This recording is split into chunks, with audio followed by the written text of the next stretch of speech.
എന്തൊക്കെയുണ്ട് ശ്രീദേവി ടീച്ചറെ? കാര്യങ്ങളൊക്കെ ഭംഗിയായിട്ട് നടക്കണില്ലേ? ഉവ്വെന്നല്ല, ഉവ്വെന്ന് പറയൂ. ശ്രീദേവി ഒന്ന് ചെറുതായിട്ട് മെലിഞ്ഞുണ്ടല്ലോ. ഇല്ല, മെലിഞ്ഞിട്ടൊന്നുമില്ല. ഉവ്വ് മെലിഞ്ഞിട്ടുണ്ട്.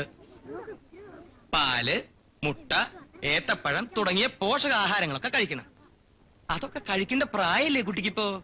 ആരെ നോക്കണേ? ആട്ടെ, ഇതൊക്കെ പോട്ടെ. എന്നെ കണ്ട ഇപ്പൊ എത്ര വയസ്സ് തോന്നും? പറയൂ, എനിക്ക് ധൃതിയുണ്ട്, അതുകൊണ്ടാ. പറയൂ. എനിക്ക് വയസ്സ് പറയാനൊന്നും അറിയില്ല.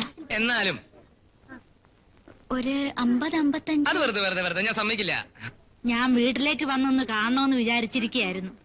വിചാരിച്ചല്ലേ ഉള്ളൂ, അപ്പോഴേക്ക് എത്തിയില്ലേ? അതാണ് ലാസർ. റൊട്ടിയും ബിസ്ക്കറ്റും ഒക്കെ തീർന്നിരിക്കുക. എന്നിട്ടും പാറുട്ടിയമ്മയുടെ തടി ഇങ്ങോട്ട് പോരുന്നില്ലല്ലോ. എന്താ വേണ്ടെച്ച ശ്രീദേവിയോട് പറഞ്ഞാ പോരെ? അതിനിപ്പോ എന്റെ ഒരു അനുവാദം വേണോ? അങ്ങാടിയിൽ ഞാൻ ആ വികലാംഗഞ്ഞക്കിന് സംഭാവന ചെയ്ത കട കണ്ടില്ലേ? എന്താ വേണ്ടെന്ന് വെച്ചാ അവിടുന്ന് വാങ്ങിച്ചാ പോരെ? എന്തേ? ആ എവിടെ പോയി കിടക്കുന്നു എന്റെ ടീച്ചറെ? ഹേമ ടീച്ചർക്ക് കുട്ടികളെ കണ്ടാ പിന്നെ ഊണും വേണ്ട, കാപ്പിയും വേണ്ട അല്ലേ?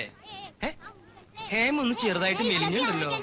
ഞാൻ മെലിഞ്ഞിട്ടൊന്നുമില്ല. എന്നാ വേണ്ട. ഞാൻ മെലിഞ്ഞിട്ടുണ്ടോ? തമാശ. ആട്ടെ, ഇതൊക്കെ പോട്ടെ. എന്തോ ഒരു സാധനം കോയമ്പത്തൂരിൽ നിന്ന് വാങ്ങാൻ പറഞ്ഞിരുന്നല്ലോ. ആരായിരുന്നു അത്? പാറുട്ടിയമ്മയാണോ? ഞാനൊന്നും പറഞ്ഞിട്ടില്ല. പിന്നെ ശ്രീദേവി ആയിരിക്കും. പിന്നെ ആരാ അത്? അത് ഞാനാ. ആണോ? എന്നാ വന്നേ. അല്ല, റൊട്ടിയും പിണ്ണാക്കൊക്കെ ശ്രീദേവിയോട് ചോദിക്കേ. ഇവർക്ക് കുറച്ച് റൊട്ടി മറ്റൊക്കെ കൊടുക്ക്.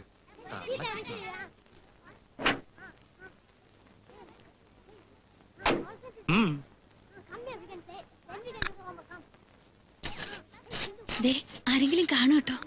അടുത്ത ട്രിപ്പ് എങ്ങോട്ടാന്നുള്ളത് ഞാൻ ഹേമയ്ക്ക് വിട്ടു തന്നിരിക്കുന്നു. ശരി, പോട്ടെ.